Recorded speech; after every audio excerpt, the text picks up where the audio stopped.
Good evening and welcome to episode 10 of Geostrategy with me, your host, AbhijitChavda. We are into double digits.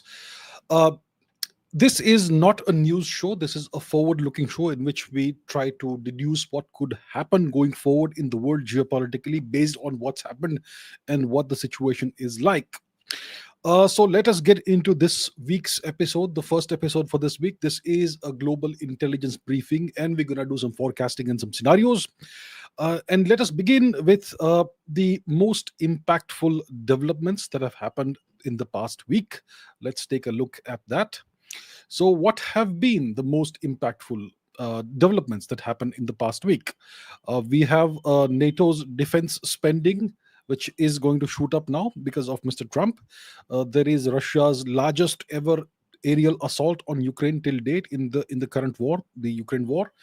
There's a China, Russia, Iran trilateral alliance that seems to be under formation, and there is much more. So let's take a look at some of these, the most important developments in the past week. First of all, we have the NATO situation. So NATO has approved a historic spending increase to 5% of the member nation's GDP by 2035. So there was this recent NATO summit in The Hague in Netherlands on June 24 and June 25, and NATO's 32 member states agreed to this landmark commitment. They will raise their annual defense spending to 5% of their GDP by 2035. This is a major strategic shift in NATO, and this is in response to what they consider to be mounting security threats, and there also are internal alliance pressures. So this summit that just happened, it has marked the most ambitious military investment target in NATO's history.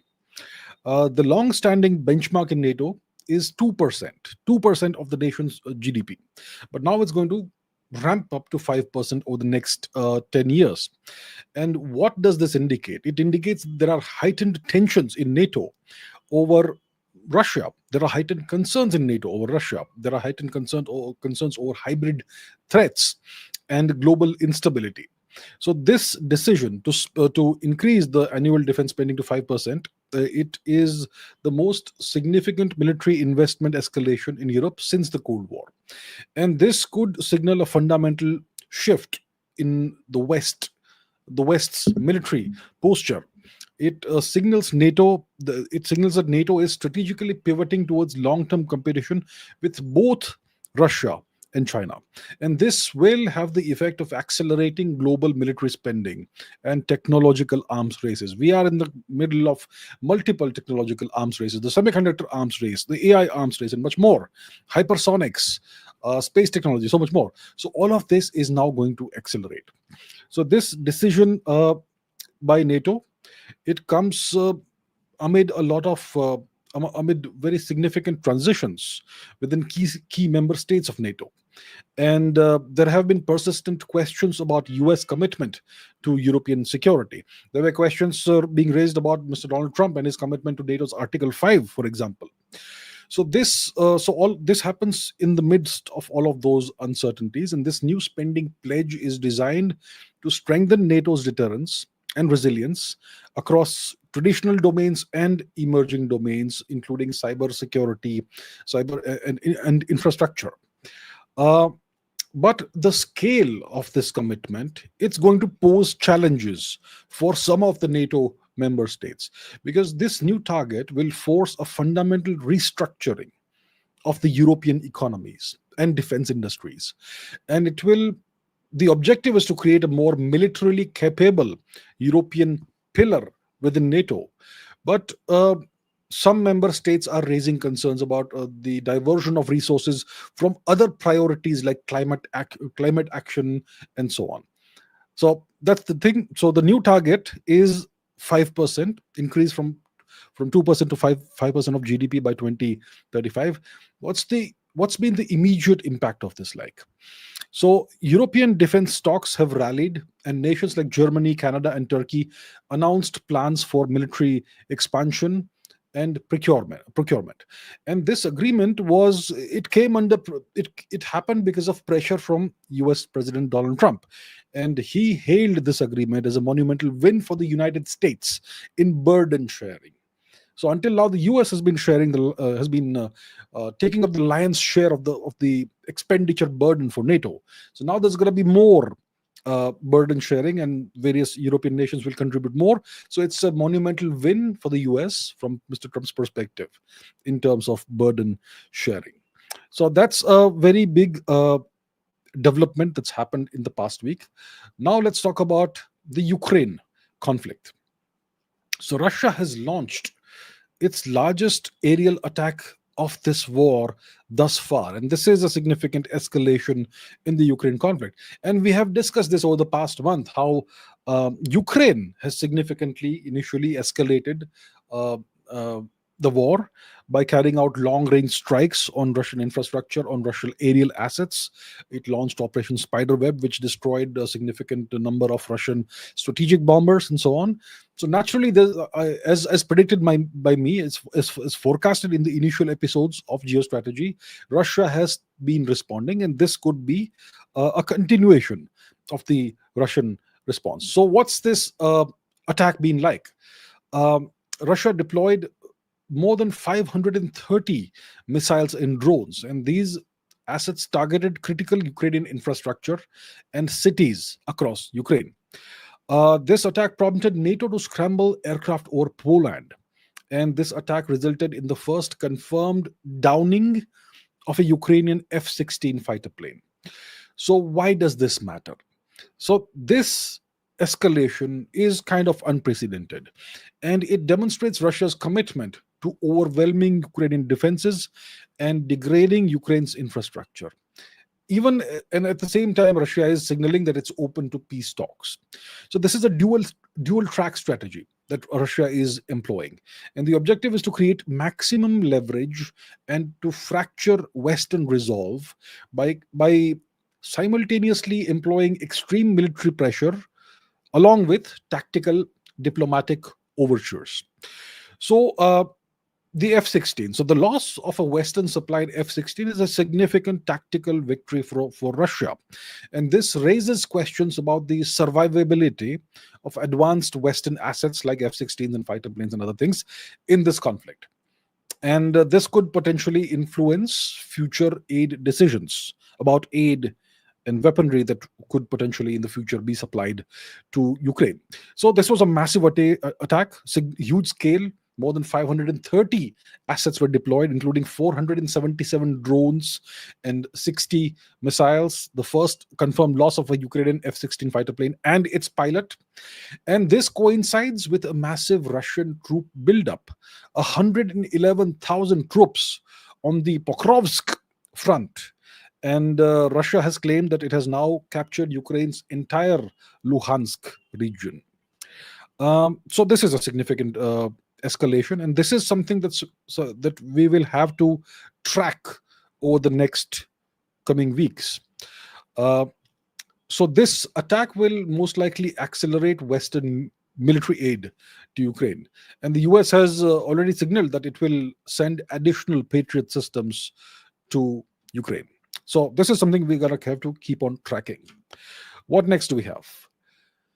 There seems to be an emerging trilateral alliance between China, Russia, and Iran. So China, Russia, and Iran have held a trilateral defense meeting amid what they call global turmoil. So this high-level trilateral defense meeting was hosted by China. It included the Chinese, Russian, and Iranian defense ministers. This happened in Qingdao in China. And this was an unprecedented meeting. It's never happened before. And it was framed against a backdrop of global momentous change and turmoil.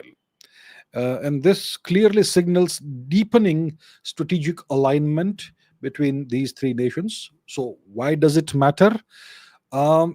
This trilateral security meeting, it represents a significant formalization of an emerging anti-Western coalition. And this trilateral meeting was held concurrently with the NATO summit and immediately after the US led strikes on Iran. So the meeting could be regarded by the West as a direct challenge to the US-led global security architecture. This meeting indicates China's growing willingness to provide diplomatic support and security support to nations that are under Western pressure. And China is willing to risk diplomatic costs to build a countervailing power bloc to the West. So this now moves beyond simple economic cooperation. This now is moving towards a more structured security dialogue that could include potentially in the future joint military exercises, potentially technology sharing, and this could end up hardening the bifurcating geopolitical blocks. Uh, so this has been framed as a response to global turmoil and momentous change, and most likely this trilateral grouping will formalize into a more structured security dialogue similar to the Quad, for example. That's an example that one could use as a counter as a counter example, right? So this could become a more structured security dialogue.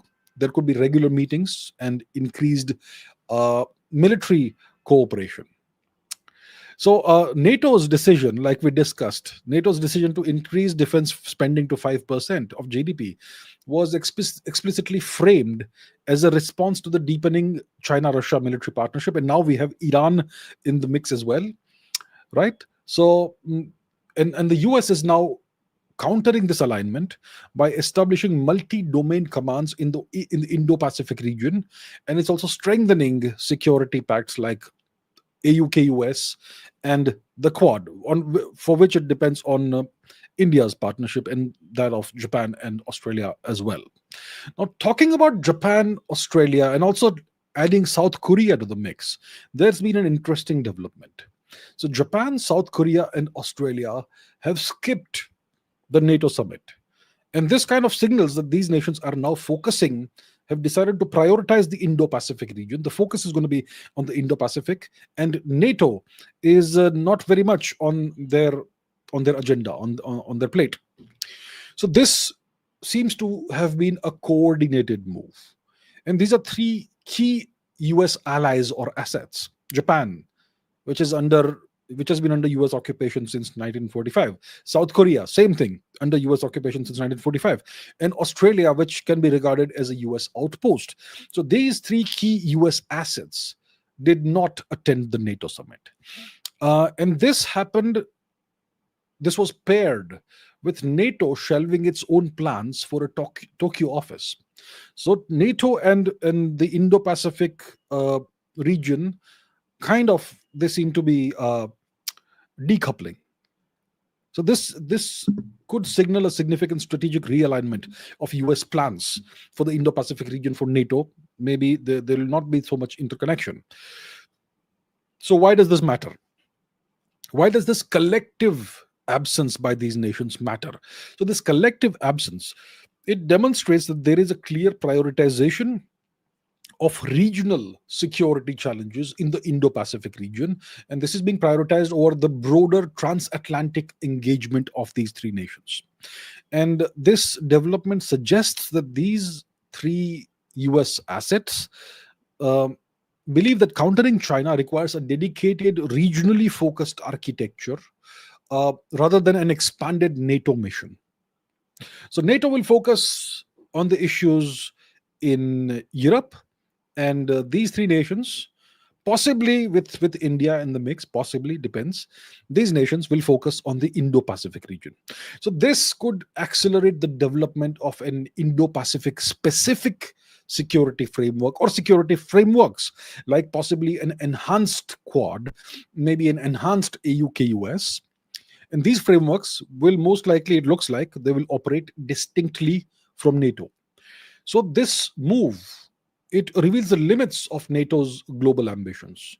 And it shows that the US is doing a complex balancing act with US allies in navigating security relationships. So this is a coordinated action. The three nations have all skipped the summit. It's not happened by accident. And at the same time, NATO has simultaneously shelved its plans to open a liaison office in Tokyo. So these countries, I believe, could possibly in the next maybe 6 months or so, maybe next year or so, maybe sooner, they could announce a new or possibly enhanced regional security framework. And while skipping the summit, Japan is also simultaneously enacting a new active cyber defense law, and it's conducting its first domestic missile test. So it signals that Japan is now, employing a more assertive defense posture in its own region. And this move also coincides with the Philippines operationalizing Japan's one theater security concept and the trilateral US, Japan, Philippines Coast Guard operations. And all of this comes in under the shadow of China and China's activities and China's expanding uh, naval footprint in the region. So let's talk about China's expanding naval footprint.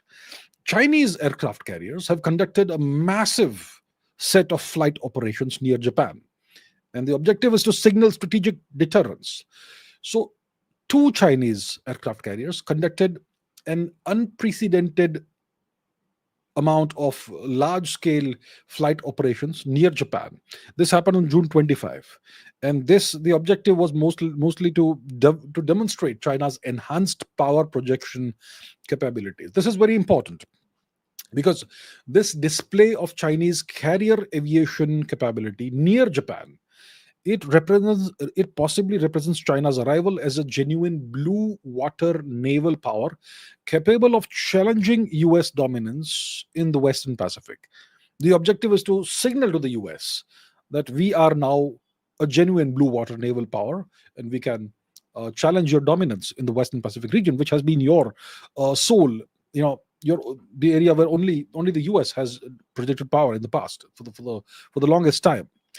And the timing of these operations, it suggests that there is deliberate signaling, because the US has been focused for a while on Middle East operations. Then the US had the NATO summit, which was once again in Europe, focusing on Europe. And so the US could have been perceived to be distracted, and it's at this time that the Chinese conducted these massive flight operations to possibly exploit the perceived American distraction. So these operations, they demonstrate China's ability to maintain high tempo carrier operations, which could be crucial for potential Taiwan contingency planning and obviously for regional deterrence. So this happens at a time when Japan, like we discussed, is accelerating its defense modernization in response to Chinese activities. And it comes at a time when US aircraft carrier groups are stretched between the Middle East and the Pacific. And Taiwan, of course, is going to be monitoring the implications for the scenarios that are pertinent to it, which is cross Taiwan Strait scenarios. Now, let's talk about technology, because all of this comes under the shadow of the ongoing technological superiority battle. And the US has imposed a variety of sanctions on China. And despite these sanctions, these technological sanctions, China's Huawei has developed an advanced AI chip, which challenges these technological sanctions, these stringent sanctions that the Americans have imposed on China. So, despite these stringent American sanctions, China's Huawei has developed a new advanced AI chip. It's called the Ascend 910C. It's manufactured by China's domestic foundry SMIC. And this breakthrough is challenging NVIDIA's market position within China, and it's demonstrating China's growing technological resilience. Now, why does this matter? Why is this important? What's the relevance of this? So this development, it's a major signal that US export controls, which are indeed causing short-term pain. For example, they're delaying China's DeepSeek's new AI model. So it's causing short-term pain. However, these American export controls, are proving insufficient to halt China's long-term technological advancement in critical sectors. So this development demonstrates China's strategy of fostering domestic innovation to achieve self-sufficiency. And it's demonstrating that this initiative is yielding significant results. And this could potentially end up in the long run, it could end up creating a bifurcated global AI hardware ecosystem with distinct American and Chinese supply chains. Now, this success will embolden China to double down on its 83 billion AI and semiconductor investment fund. And this will further intensify the technological arms race.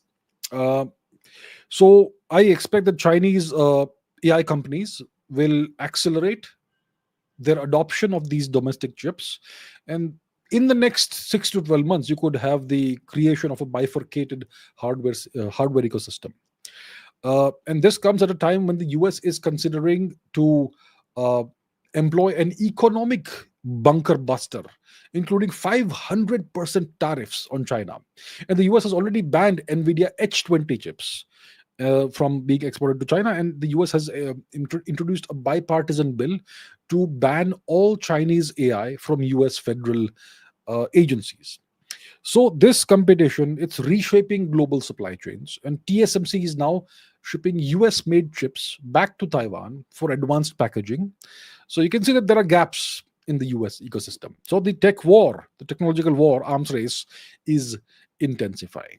Now coming back to the Indo-Pacific region, AUKUS, Australia, UK, and the US, this trilateral grouping of nations. Um, so they are now so there's been the submarine deal, the AUK was submarine deal. The Australians were supposed to procure French submarines, Scorpion submarines, but they walked away from the deal despite probably having signed it. The French were very upset about this, and this all happened at the most likely at the insistence of the United States. So there's been this AUKUS deal, submarine construction deal, in which Australia will receive will purchase a number of very expensive American submarines. So the submarine construction has now begun, and this has happened in the middle of an American political review of the AUKUS Act or Accord. So there's a significant strategic uncertainty about what's going to happen when it comes to this submarine project. So this is a security partnership, AUKUS. It's a security partnership between the three nations, Australia, UK, and the US. And it's now reaching a critical phase. So construction has officially begun on the new SSN AUKUS class of nuclear-powered submarines. The UK has awarded initial contracts. Australia is advancing its plans to purchase Virginia-class submarines from the US. But at the same time, this tangible progress is under a shadow. And it is shadowed by a significant political uncertainty because the AUKUS Pact is undergoing a critical review under the Trump administration. This is an executive level review of the pact, and it's obviously caused doubts about the long term viability, long term commitment, the long term viability of the project, the long term commitment of the US to this landmark agreement, in spite of there being strong ongoing bipartisan support in the US Congress for this agreement.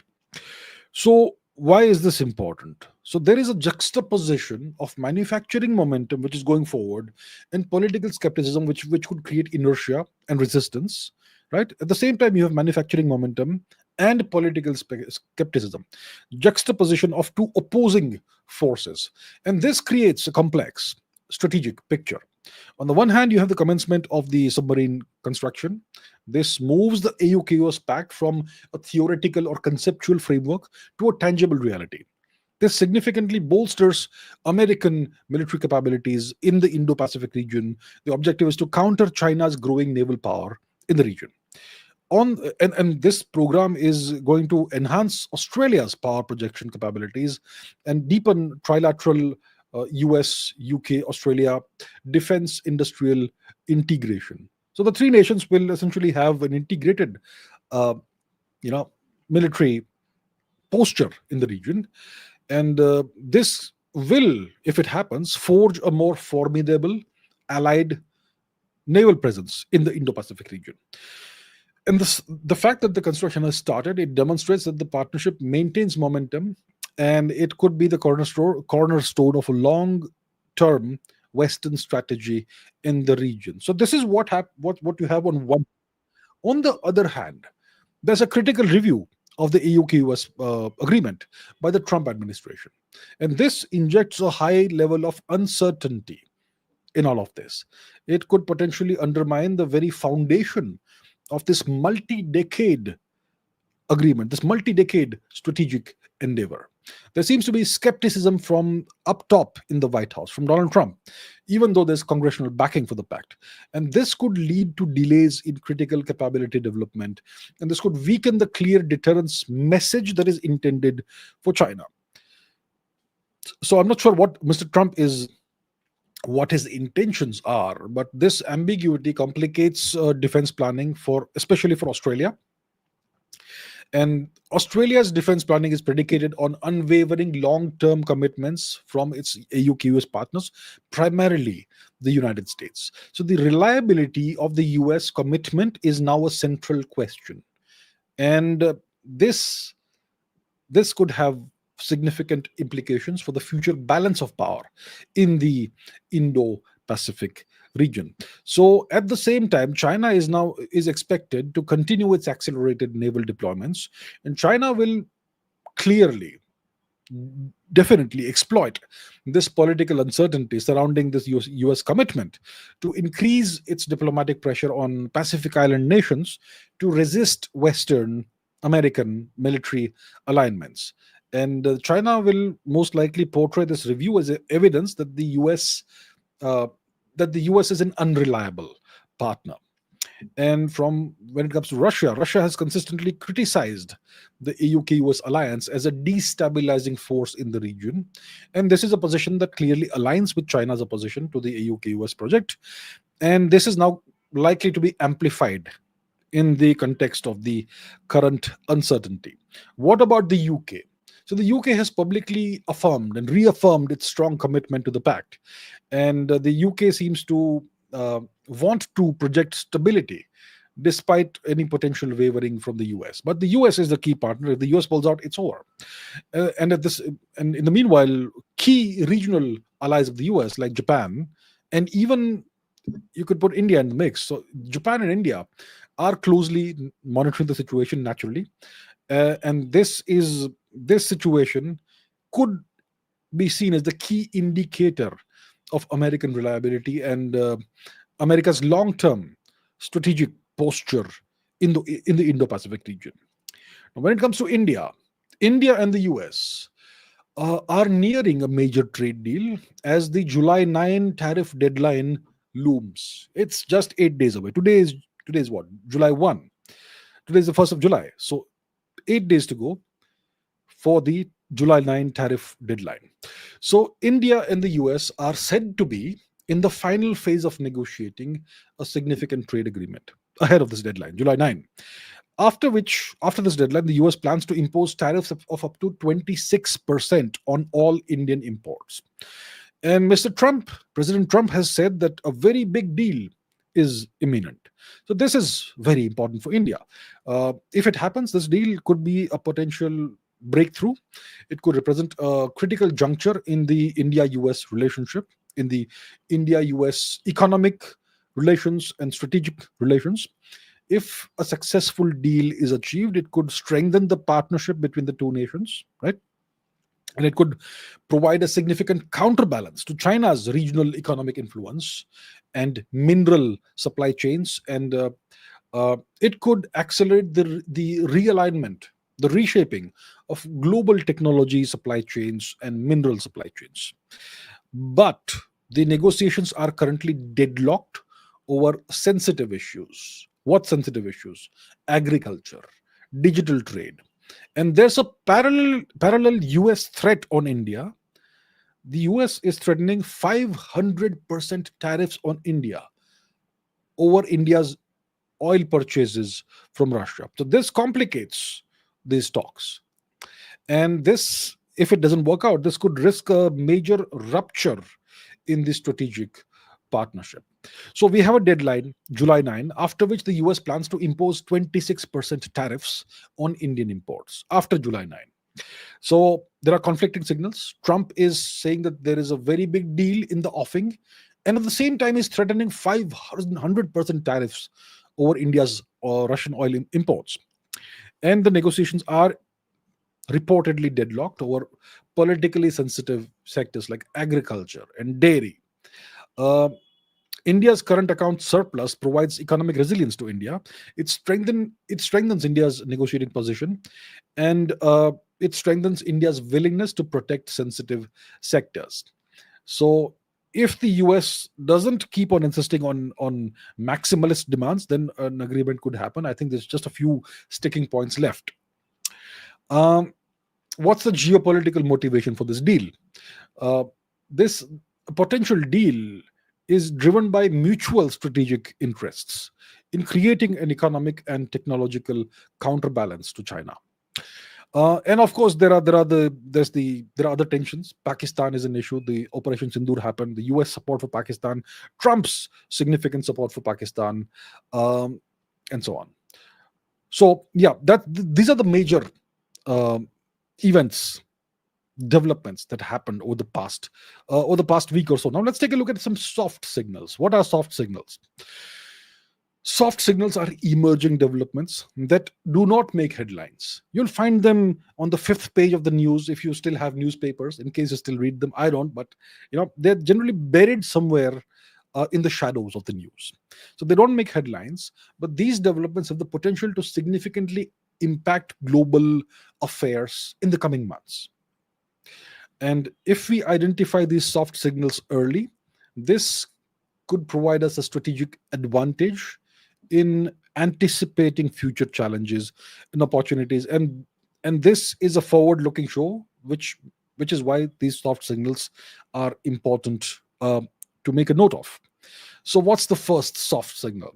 US intelligence assessments show that there has been limited impact from the US strikes on Iran's nuclear facilities. So there have been multiple US intelligence assessments that have indicated this, right? So these military strikes on the bunker buster bombs and all that, these strikes on Iranian nuclear facilities have only delayed Iran's nuclear program by 3 to 6 months. Trump has been claiming repeatedly that these strikes have obliterated Iran's nuclear program. But the fact is that the US intelligence assessment itself says, multiple assessments say that the delay is only 3 to 6 months. There isn't any significant damage to the Iranian nuclear program. Iran's nuclear infrastructure is largely intact, and Iran's uranium stockpiles also remain largely intact. Why is this important? Why is this soft signal important? So this limited effectiveness of the US strikes, it represents a significant strategic failure for US Israeli objectives, and this creates potentially pressure for follow up actions. And if the US doesn't act, Israel may be tempted to take some action, right? This is why it's an important soft signal. So the continued existence of Iranian nuclear capabilities, it maintains a perceived threat for Israel. It maintains regional threat levels while demonstrating the difficulty of kinetic solutions to nuclear proliferation. Um, and this gap between the operational claims and the actual impact, it undermines the credibility of the US military actions, and it may necessitate alternative strategies by either the US or Israel. Most likely the Israelis. The US will not feel the heat that much. The Israelis will. So what could be potential future triggers that could emerge out of this? Um, Calls, for example, from within Israel, possibly, for additional military strikes to achieve the stated objectives of the Israeli military action or the US military action. Um, and if there is an Iranian acceleration of nuclear activities in the undamaged facilities, if that is observed, then yes, this could become a flashpoint once again. Um, and what's the historical precedence of something like this? So we've had similar limited impact in the past, which happened after the US, after the 2010 Stuxnet cyber attack on Iran, and also previous Israeli strikes on nuclear facilities in Iran. So this set of assessments, contradict the initial optimistic assessments from strike operations, and this may influence ceasefire calculations and diplomatic initiatives. So, this is something that could lead to something much bigger in the coming weeks or months. What's the next soft signal? Ukraine has withdrawn from the anti landmine treaty in the middle of the escalating Ukraine conflict. So, Ukraine has withdrawn from the Ottawa Convention, and the Ottawa Convention, it bans anti-personnel landmines. Anti-personnel landmines are used for uh, targeting individuals, not vehicles. So this Ottawa Convention bans anti-personnel landmines, and Ukraine has withdrawn from it. What does this signify? It signifies that there is a significant shift now in Ukraine's defensive strategy, because it is now facing the heat from Russia. It's facing intensified assaults from Russia. So why does this matter? This move could reflect Ukraine's desperation and and possibly a strategic calculation that the immediate defensive benefits of landmines now outweigh the long-term humanitarian costs and international legal commitments. So this development could signal a potential new and more brutal phase of the war, where now both sides may resort to less discriminate tactics. And the parallel move by NATO adjacent countries to consider deploying landmines, it suggests that there is a significant wider regional shift towards hardened Cold War style defensive postures. And this could dramatically escalate the risk of conflict along NATO's eastern flank, and this could create long lasting humanitarian hazards. And Russia could use this to justify its own expanded use of landmines. And in the past, what's the historical context for landmines? One example is Finland. So Finland maintained extensive minefields along its border with the Soviet Union, the USSR, during the Cold War. So this defensive shift, it coincides with Russia launching the largest aerial assault of the war, like we discussed, and Russia has massed 111,000 troops for a new offensive.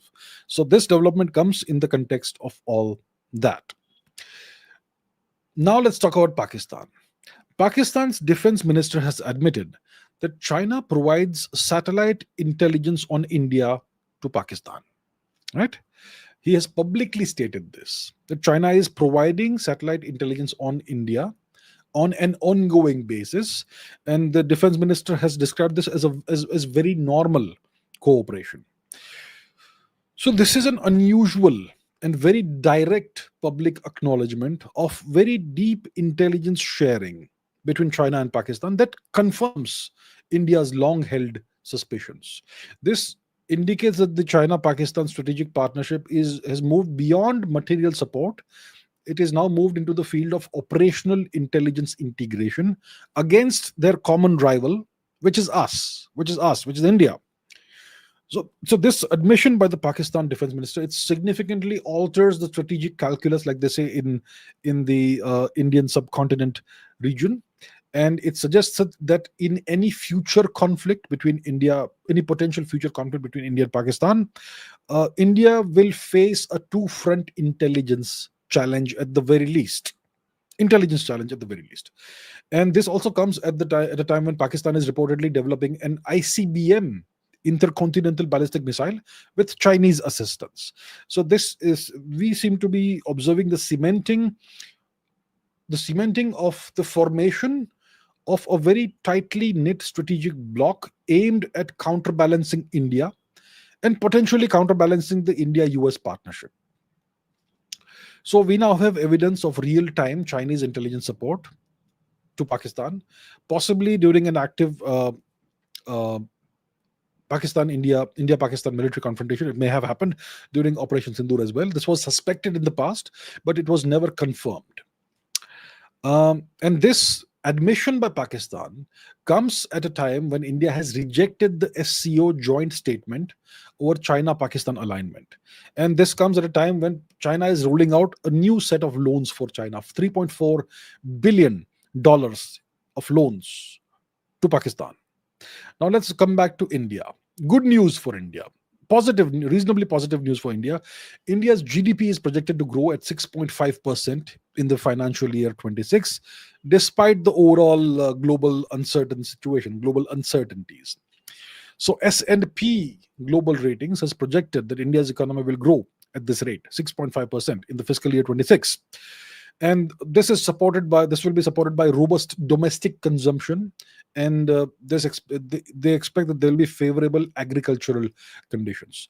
So this growth forecast, it demonstrates, it shows that India's continued economic resilience is going to last. It's going to continue in the context of the challenging international economic conditions and regional geopolitical tensions.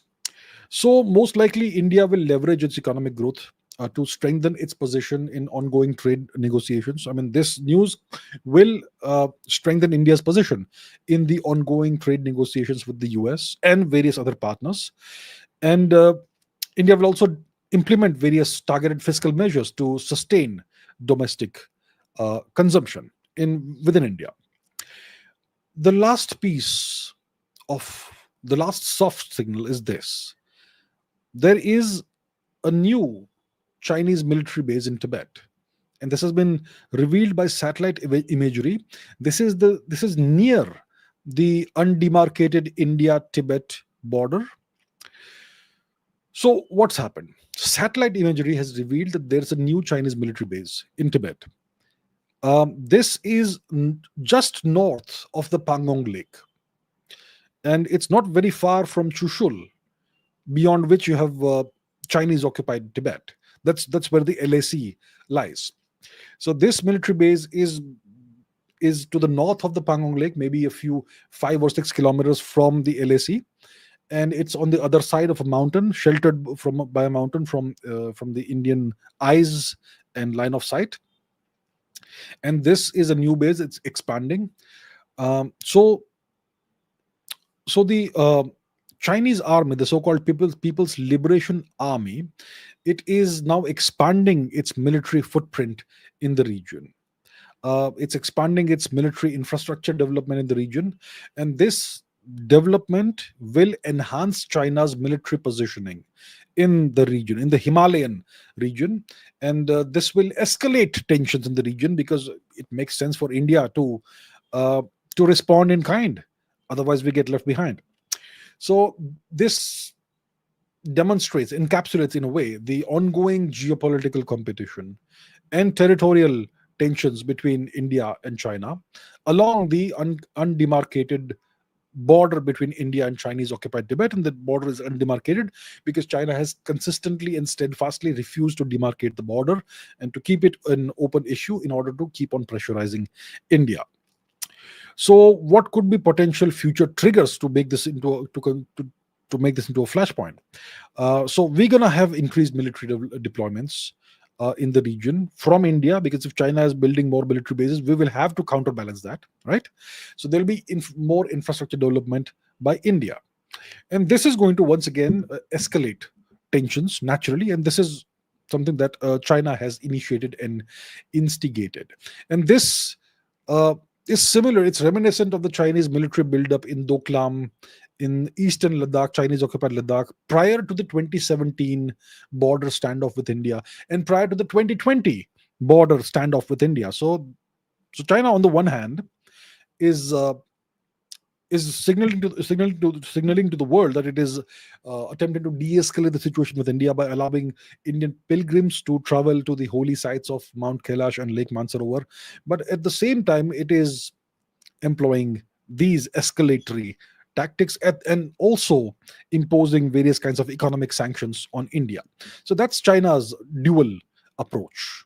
Say one thing, do the opposite. Okay, now let's do some forecasting. We're going to do some forecasting for the next 7 to 90 days, maybe 180 days. It makes sense to sometimes do longer forecasts. So what is the first forecast for this episode? So the first forecast is about NATO.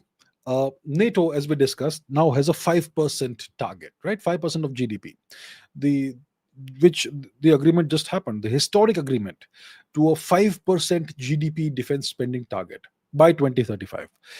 And this agreement is driven by the perceived China Russia threat from NATO's perspective.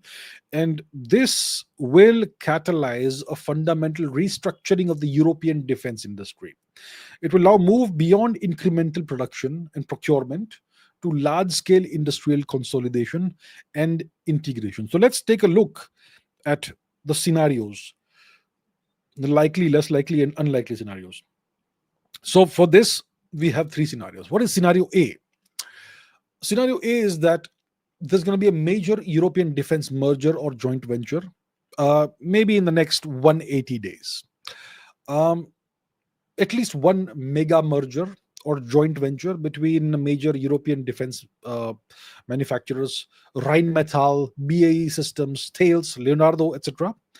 At least one such merger or joint venture will most likely be announced to create a European champion capable of managing continent scale projects spurred by the new spending targets.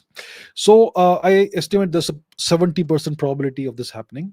Time horizon 6 months until the end of the year, right? What's the potential geopolitical impact of this? This creates a more unified and powerful European defense industrial base. This will reduce Europe's dependence on American suppliers, and this will enhance the EU's perceived strategic autonomy. And the key assumption is that European governments will prioritize pan-European projects over national champions. So this is scenario A, 70% chance of this happening over the next 6 months or so. What is scenario B? Scenario B is that transatlantic defense. Scenario B is that there could be transatlantic defense industrial friction. So what is the scenario? This has a 30% probability of happening over the next 75 to 90 days. So in this scenario, the EU will formally adopt procurement rules that favor European consortiums, which could lead to public disputes with the US over market access for American defense firms, despite the shared threat perception. For example, Lithuania's warning against breaking from the US defense industry will turn out to be true.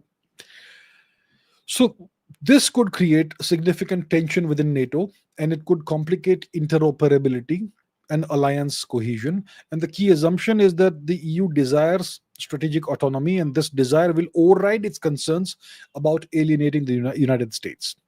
So if major European defense contracts are awarded exclusively to European firms over US competitors, then this could be a trigger that could lead to scenario B. And we've had such issues in the past. For example, past disputes over the EU subsidies for Airbus Industries, right? What's the potential counterpoint to the scenario? The urgency of the perceived Russia threat could force continued reliance on readily available US systems. And that could derail scenario B and lead us to scenario A, which is the most likely scenario at 70%. What is scenario C? Now, scenario C also has 30% probability, but it is not part of the same pie. So, which is why mathematically it may look incorrect, but it is actually correct. This scenario represents a formal Russia-China military technological alliance in response to the developments in NATO. So, in a direct response to the NATO spending surge and spending spree, Russia and China, in this scenario, will announce a formal military technology sharing treaty. So this will move the Russia-China partnership beyond ad hoc cooperation to joint R&D and joint production of next generation weapons systems. This scenario, in my opinion, has a 30% probability of happening over the next, let's say, 180 days, next 6 months. And the geopolitical impact of such a scenario happening is that it will solidify a two-block bifurcated global security environment, and this will fuel a full-scale, high-tech arms race. And the key assumption for the scenario is that both nations, Russia and China, conclude that individual efforts are insufficient to counter a fully rearmed or rearming West. So, yeah, that's the thing. But what could be a potential counterpoint to this scenario, which could prevent the scenario from emerging? So we know that there is lingering mutual distrust between Russia and China. We know that China treats Russia as a junior partner. We know that China keeps on laying claims to Russian territory, and there's so much more that I've discussed in the past episode, right? There have been territorial disputes and so much more. So this mutual distrust and Russia seeing China as an actual enemy instead of a partner, which it sees, which it seems to have leaked to the public. So this could prevent this scenario from emerging, and this could make Russia supremely reluctant to share its most advanced technologies, its crown jewel technologies, with China, because China will reverse engineer everything and make that its own. So these are the three scenarios when it comes to NATO's 5% defense surge. The next scenario, the next forecast is about India. India's strategic autonomy will reach a breaking point under Trump administration pressure. So there's a confluence of multiple forces. There's a confluence of extreme US trade pressure about Russian oil, for example. There is the pressure of unresolved border tensions with a US backed Pakistan, also China backed Pakistan, and unresolved border tensions with China itself. And there's the pressure of deadlocked US trade negotiations. So, all of these pressures, all of these forces acting at the same time on India, they will force India to make a decisive strategic choice of some kind. And this is something we have covered in a past episode recently, but let's revisit this once again. So, what is scenario A? This has four scenarios. This forecast has four scenarios. Scenario A is pragmatic balancing. I think there's a 70% probability of this happening in the next 15 to 45 days. So, in this scenario, US India relations experience the tactical tensions, but they maintain strategic partnership, the strategic partnership foundation. Trump will keep on putting pressure on India. He will criticize Indian trade practices and defense autonomy. But the US Congress will maintain a rather pro India stance. India will most likely secure a limited trade deal, an interim trade deal perhaps with the US before the July 9 tariff deadline. And India will, according to the scenario, obtain temporary exemptions or a waiver from the US bill targeting Russian oil imports. And in return, India will increase its naval cooperation with the US in the Indian Ocean region. And India will subtly distance itself from the most strident anti US statements from Russia as well as China. China doesn't matter, but Russia especially. And India will continue to purchase Russian oil, and India will maintain diplomatic back channels with Iran to ensure energy security. The time horizon is 15 to 45 days, probability is 70%. And this will reinforce India's role as a swing state, but it will increase diplomatic complexity for India and resource strain for India. And this may create friction for India with the Western Bloc and the BRICS partners at the same time, simultaneously. And the assumption is that the US values its strategic partnership with India, particularly for countering China, more than full compliance on Russian oil or Iran policy or any such thing, and that India's economic growth and market size provide India with sufficient leverage in trade negotiations, and also that Russia and Iran need India's economic partnership enough to tolerate India slightly balancing towards the US. So this is scenario A, 70% probability, pragmatic balancing. What is scenario B? Scenario B is, well, it's not a nice scenario. It is a reluctant tilt by India towards the West, which is a euphemism for de facto US vassalage. So, this scenario, in my opinion, has a 15% probability of happening within the next 15 to 60 days, possibly 15 to 90 days.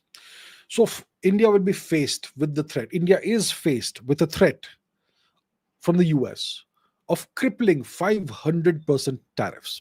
And faced with this threat, India will give in and India will agree to cap or significantly reduce its Russian oil imports.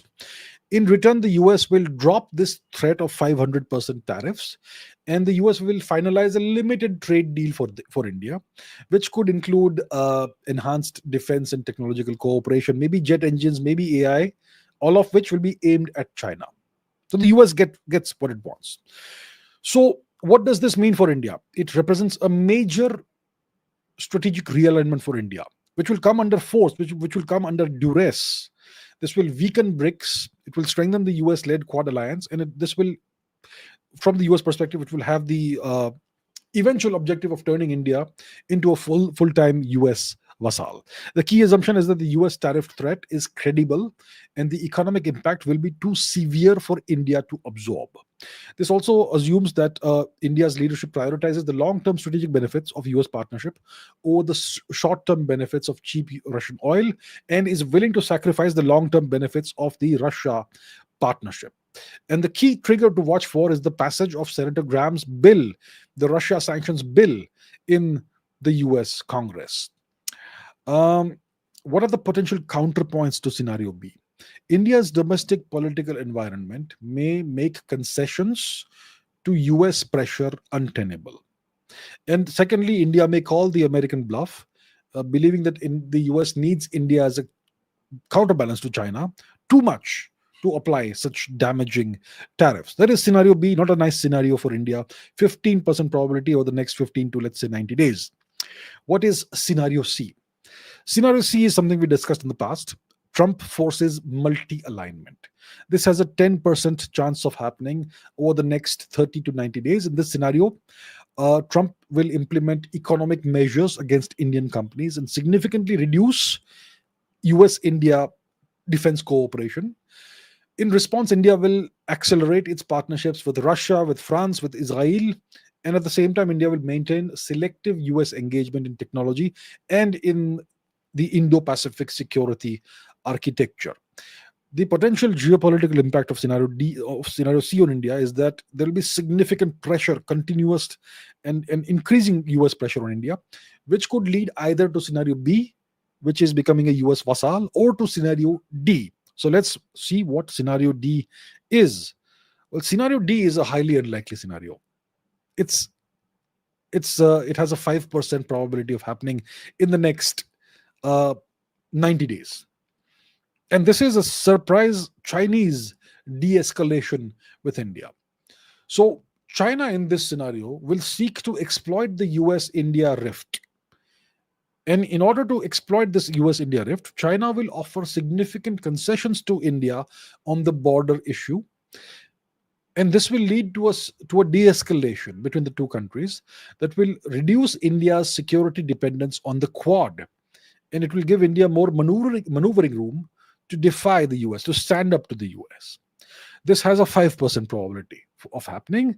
The time horizon is 30 to 90 days. If this happens, this could be a masterful geopolitical move by China. This could fracture the Quad, and this could fundamentally reset the strategic map of Asia. The key central assumption here is that China is willing to take a tactical loss on the border issue for a major strategic win against the US alliance system. It could be a very good trade-off for China. What could indicate something like this is happening? So if there's an announcement that there's a full disengagement of forces from all remaining friction points on the India-Tibet border, that could be the trigger for scenario D. We don't have any historical precedents for this. Mr. Xi Jinping has never made a major strategic concession of this kind in the past. And what is the counterpoint to the scenario? What could prevent the scenario from happening? Well, there's deep-seated strategic mistrust between the two nations, especially from India. India knows what China's pattern of behavior is like, and that creates the mistrust. And this will make a genuine India-China rapprochement extremely unlikely, which is why this has a 5% probability of happening, in my opinion. Let's go to the third forecast. China will exploit global crises to formalize strategic blocks. So there's the war in Ukraine, there's the Middle East conflict, there's US trade volatility, there's US unreliability. So leveraging all these factors, China will move beyond ad hoc cooperation, issue-based cooperation, and it will formalize its strategic alignment with Russia and Iran. And at the same time, it will consolidate its control over critical uh, global supply chains. So let's take a look at the three scenarios that we have. Scenario A is a trilateral security mechanism with Russia and Iran. This has a 70% probability of happening over the next 60 to 90 days. So we just had this recent trilateral defense ministers meeting of Russia, China, and Iran. And following, as a follow up to this meeting, the three nations will announce the establishment of a formal trilateral security dialogue. This will include a roadmap for regular meetings, for intelligence sharing, and joint military exercises in the Indian Ocean region or in the Western Pacific region, depending on which nations are involved. It's Iran. It's hard to see Iran doing naval exercises in the Western Pacific, but who knows? It may happen. So this has a 70% probability of happening over the next 60 to 90 days, and this will have the impact, the effect of creating a formal anti-US security bloc, security alliance. And this could force neutral countries to choose sides, and this will harden geopolitical alignments globally. And the key assumption is that all these three nations, they assess that the threat from the US and its assets or allies, it requires a more structured and coordinated response. And the assumption is also that China is willing to accept the diplomatic costs of openly aligning with Russia and Iran.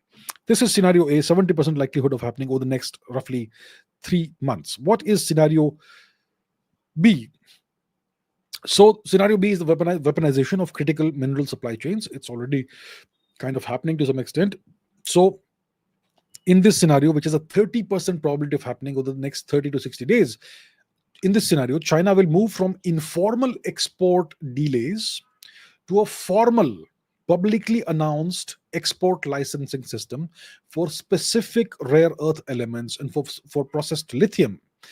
And this will explicitly, and they will explicitly link the licenses to a recipient country's policies on US technological controls. And this will be used to drive a wedge between the US and its allies, especially in the European Union. 30% chance of happening over the next 30 to 60 days. So this could trigger a global crisis in green energy and defense supply chains. This could force an emergency response from Western nations to build alternative non-Chinese supply chains. And the key assumption is that China believes that its dominance in mineral processing gives it sufficient leverage to dictate terms. This is scenario B, 30% chance of happening over the next 30 to 60 days. What is scenario C? Scenario C is a Taiwan quarantine military exercise by China. This has a 30% chance of happening, in my opinion, in the next 45 to 90 days. So, in response to some perceived provocations, China will conduct a large scale military exercise that simulates a full quarantine or blockade of Taiwan. And it will temporarily close air and sea lanes to Taiwan, and it will declare inspection zones for commercial traffic. And this will bring the region back to the brink of conflict, and this could force a direct US naval response, and this could cause a severe global economic shock. And the key assumption in this scenario is that China's leadership feels compelled to make a major demonstration of force that falls just short of outright invasion. um, and there have been such issues in the past, the 1995-96 Taiwan Strait crisis. But a modern blockade would be far more sophisticated. And the counterpoint to this scenario is that the risk of miscalculation leading to a hot war with the US is very high, and the economic fallout would severely damage China's own economy. So that's the counterpoint to this scenario. So that's the forecasts for this week, and in the coming weeks we will revisit these forecasts and see how they have fared in order to maintain transparency and accountability. Now let's take a look at the most important storylines to track in the coming week. That's how we conclude this episode. We're gonna probably take 5 of these. So we've had the Iran the US-Iran military escalation, and now it has now pivoted to fragile diplomacy. The US and Israel, as we know, as we've discussed multiple times, they conducted major military strikes against Iran's nuclear infrastructure, including the Fordo facility, the Natanz facility. They used bunker busting bombs. Uh, Iran launched retaliatory strikes on the US bases in Qatar. They launched all kinds of missiles on Israel. And this conflict concluded with a Qatar backed ceasefire. The ceasefire is holding, it's fragile, and the region remains on high alert. So, and contradictory assessments of the strike's effectiveness have emerged. U.S. officials claim that the Trump administration claims that the strikes have set back Iran's program by years, but IAEA and Pentagon assessments they suggest that the delay is only 3 to 6 months. And the uranium stockpile of Iran is largely intact, and so on. So this is something we're going to have to keep an eye on, because it is possible that Iran will conduct some asymmetric operations using regional proxies in the next maybe coming weeks, uh, while simultaneously pursuing diplomatic channels to mitigate international pressure and sanctions. So this is something the region remains on high alert, and this is an evolving storyline. So it's something that we need to keep an eye on, because this could have a significant global impact um, on the global economy. Next, we have the U.S.-China tech war. We haven't discussed this for a while, but it is intensifying. There are new semiconductor and AI controls. The U.S. has escalated the technological containment strategy against China. The U.S. has imposed novel export controls, uh, blocking specified advanced AI chips like NVIDIA's H20, which is very advanced, very powerful. They've blocked key materials, they've blocked software, and this is part of a broader effort that includes a bipartisan bill to ban Chinese AI from all US federal agencies. And these restrictions are having a tangible impact on China. The Chinese AI firm DeepSeek has reported significant delays in its next generation AI model because of a critical shortage of NVIDIA chips. And in response, China has imposed it has implemented its own export controls on 7 rare earth elements. And China is redirecting a massive 50 to 80 billion dollar semiconductor fund to counter these US restrictions. And domestic Chinese firms like Huawei are developing viable alternatives like the Ascend 910C AI chip. So the US strategy is now shifting from broad tariffs to more precise choke point controls, which target critical technologies that enable AI and advanced military capabilities. And these controls are proving effective in creating short term bottlenecks for China. But they're also accelerating China's drive for technological self sufficiency. And you can see that China is willing to weaponize its own supply chain dominance in rare earths and so on. And this is forcing a bifurcation of the global technological ecosystems. So China is going to accelerate its investments in domestic semiconductor manufacturing facilities. And the US will respond. These are forecasts by me. The US will respond with even more targeted export controls, which will focus on specific manufacturing equipment and technologies. So this is something that we have to keep an eye on. It's an ongoing story. It's going to be an ongoing storyline for a long time. What do we have next? Well, there's something interesting happening within China. China's internal power dynamics are shifting. There's been a military purge, and there's an absence of Mr. Xi Jinping for a while from the public eye. So China has conducted a significant purge of its military leadership. It has removed a large number of high-ranking officials from the Central Military Commission, the PLA Rocket Force, and the Chinese People's Liberation Navy, PLAN, People's Liberation Army Navy. And this purge, it coincides with an unusual absence by Mr. Xi Jinping, the President Xi Jinping, from the public eye, a 16-day absence. So this leadership purge, it particularly targets strategic nuclear and naval forces. And it seems to indicate that Xi Jinping is consolidating control within the Chinese military establishment, and possibly addressing perceived loyalty or competence issues within the most critical commands of the Chinese military. And this happened when Mr. Xi Jinping was absent from the public eye for a prolonged period of time, 16 days. And this could indicate that there are potential internal political tensions within China, or maybe there's a major policy recalibration that is underway. And the emphasis is clearly on ensuring absolute political reliability. And China is, as we know, it's preparing for a period of intensified strategic competition. Uh, so Mr. Xi Jinping will most likely appoint loyalists, people who are supremely loyal to him, to these vacated positions within the next 30 days. This will further consolidate his personal control over the military, and this could accelerate reforms aimed at enhancing the PLA's combat readiness and technological capabilities. So this is an important development, a storyline that is evolving, and let's see in what direction this goes. What do we have next? We have Africa. Now, we rarely discuss Africa in India. The US has brokered a peace deal which aims to end the Democratic Republic of Congo's civil war conflict, rather, with Rwanda.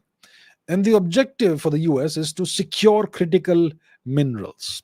So the US and Qatar have been involved in this, and they have successfully mediated a peace agreement between DRC, Democratic Republic of Congo, and Rwanda. And this conflict has lasted decades. We'll not go into the history of the conflict over here at this time, but the deal aims to end this decades long conflict in the mineral rich Great Lakes region. So it's all about the minerals, of course. So this is a diplomatic breakthrough, and it could represent a potential turning point for stability in the region. And this is a significant geopolitical move by the US.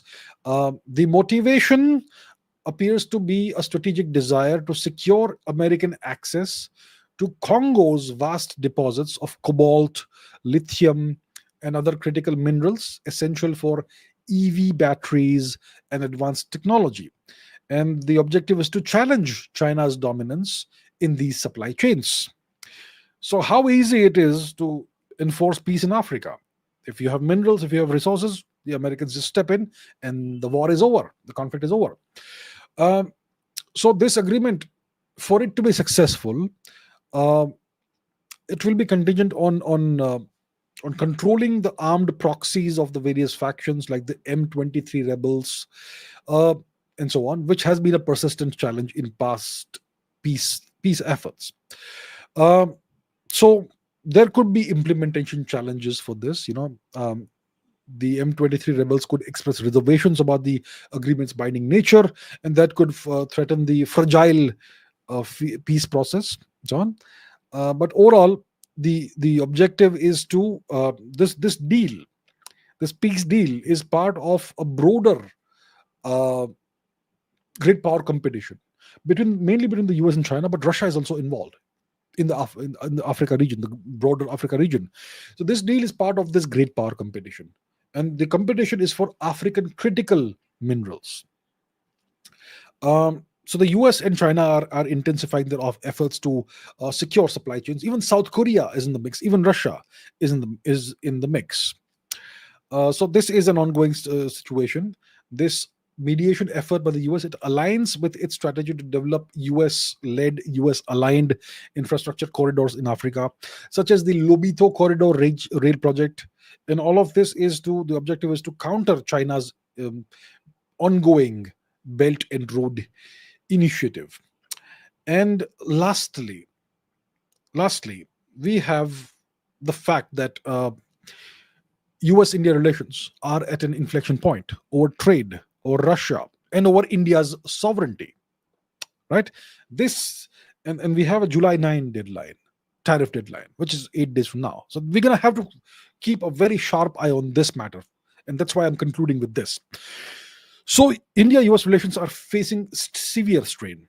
The US is considering 500% tariffs, punitive tariffs on India for India's continued purchase of Russian oil. This is arm twisting. This is naked and blatant arm twisting. But that's what the US is considering, right? This is the threat of punitive sanctions, 500% sanctions. And the high stakes trade deal is deadlocked ahead of this July 9 tariff deadline because of maximalist US demands. And simultaneously, Mr. Trump, as we know, he has claimed that he prevented an India China nuclear war through trade leverage, which is the threat of trade sanctions, which is a claim that India has rejected. And Mr. Trump is investing significantly in Pakistan. So that's the background for all of this. So the India-US relationship is being tested on multiple fronts by Donald Trump and his administration. The US is challenging India's strategic autonomy on energy, on security, and India is pushing back against American economic coercion and unwelcome, unwanted mediation in bilateral issues with Pakistan. And this situation is forcing India to accelerate diversification of its strategic partnerships. And the partnerships are Russia, Israel, France, Japan, the Middle East, Gulf nations, and so on. And the diversification will serve as a hedge against US unpredictability. And most important is the outcome of these trade talks. And the outcome of these trade talks will be a key indicator of the India US relationships' future trajectory. So, in my opinion, a limited trade agreement will most likely be reached, which will focus on specific sectors like rare earth minerals and technology. And India will most likely avoid the full 26% tariff implementation. But some issues, some contentious issues, will most likely be left for future negotiations. This could happen over week, the next week. And of course, there's the issue about the 500% tariff threat about Russian oil purchases. And at the same time, tensions are high with Pakistan. The Indus Waters Treaty is now old news, but we have border tensions, LOC tensions, Pakistan attempting to infiltrate terrorists into India. That has resumed apparently, right? And at the same time, India is engaging in defense minister level talks with China to de-escalate border tensions and so on. So we are at an inflection point when it comes to India-US relations, and what happens over the next week or so will determine the long-term future trajectory of the India-US relationship, which is why this is a very important ongoing storyline for us to keep an eye on. So let's take a look at the week in review. This week was marked by a dramatic escalation in geopolitical conflict. I think every week is that way now. Every week is marked by dramatic escalation in geopolitical conflict and competition on multiple fronts. So we had the end of the US-Israel-Iran conflict, but the region is on high alert. In Europe, NATO members have agreed to a historic 5% defense spending target in response to what they call Russia's largest ever Russia's assault on Ukraine, and it comes in the wake of Russia's largest ever aerial assault on Ukraine. This comes in the context of the deepening China-Russia-Iran security alignment, which could be formalized soon, potentially as a trilateral relationship. The US-China rivalry is intensifying. The US is considering crippling economic measures, bunker buster 500% tariffs on China. The US is imposing new AI chip export controls. It's introducing legislation to ban Chinese AI from government systems in the US. Both sides have reached a temporary deal on rare earth minerals to stabilize critical supply chains, but it's a temporary measure. And the US-India relationship is being tested on multiple fronts by the Trump administration. The US is challenging India's strategic autonomy on energy and security, and the US is essentially targeting India's sovereignty overall. So that's a lot that's happened. We've covered a lot beyond this. So now you know what's happening and what could be coming in the coming days and weeks. So thank you for watching. Please like, subscribe if you haven't, and I will see you in the next one. Bye-bye.